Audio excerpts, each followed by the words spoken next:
রাজধানীর উত্তরার ১২ নম্বর সেক্টরে লাভলিন রেস্তোরাঁয় অগ্নিকাণ্ডের ঘটনা ঘটেছে। আগুন নেভাতে ফায়ার সার্ভিসের ১২টি ইউনিট কাজ করছে সেখানে।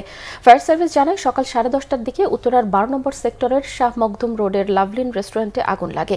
খবর পেয়ে ফায়ার সার্ভিস 10টা ৪৪ ঘটনাস্থলে পৌঁছলে আগুন নেভানোর কাজ শুরু করে একটি ইউনিট। পরে যোগ দেয় আরও ১১টি ইউনিট। আগুনের তীব্রতা কমলেও ধোঁয়ায় আচ্ছন্ন হয়ে পড়েছে পুরো ভবন। এই ঘটনায় এখন পর্যন্ত ৬ জনকে উদ্ধার করা হয়েছে। প্রাথমিকভাবে আগুন লাগার কারণ ও ক্ষয়ক্ষতির পরিমাণ জানা যায়নি বলে জানায় ফায়ার সার্ভিস। তবে প্রত্যক্ষদর্শীরা জানান, রেস্টুরেন্টের ভেতরে থাকা গ্যাস সিলিন্ডার বিস্ফোরণেই আগুনের সূত্রপাত। পরে আগুন ছড়িয়ে পড়ে পুরো ভবনে। ভবনের ভেতরে কিছু মানুষ আটকে আছে বলেও অভিযোগ করেন তারা।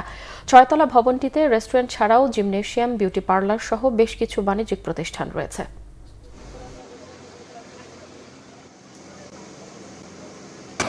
নিচতলায় আগুন দেখছি, নিচতলা নিবানের পর দোতলায় আগুন দেখা যাচ্ছে। আমাদের এখানে সিলিন্ডার গ্যাস ব্রাস্ট হয়েছে আর কি। আর আমরা আসছি 10:30টার দিকে। 10:30টার দিকে এসে দেখি দোকানে আগুন। তারপরে আমরা আসছি, আমরা এখানে কিছু কাজ টাজ করলাম, এখনো আগুন জ্বলতেছে। ভিতরে এখন আমরা কিছু বলতে পারতেছি না।